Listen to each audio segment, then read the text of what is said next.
বনি ইসরাইলের এক লোক 500 বছর আল্লাহর ইবাদত করেছে। কয় বছর?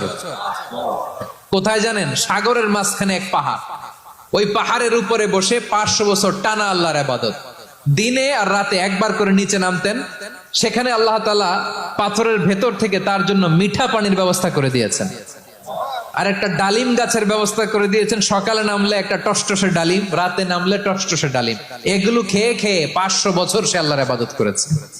আর সে আল্লাহর কাছে বলেছে, আল্লাহ আমি যখন মারা যাব সেজদারত অবস্থায় যেন মারা যাই। ঠিকই আল্লাহ সেজদারত অবস্থায় সাইয়েদনা আজরাইলকে পাঠিয়ে দিলেন। সেজদারত অবস্থায় লোকটা মারা গেল। 500 বছর ইবাদতের পরে আল্লাহর দরবারে কিয়ামতের কঠিন ময়দানে যখন লোকটা হাজির হয়ে যাবে, আল্লাহ বলবেন, আদখিলু আবদি আল জান্নাতা বিরহমাতি, আমার বান্দাকে আমার দয়া আমার ভালোবাসা দিয়ে জান্নাতে ঢুকায়া দাও।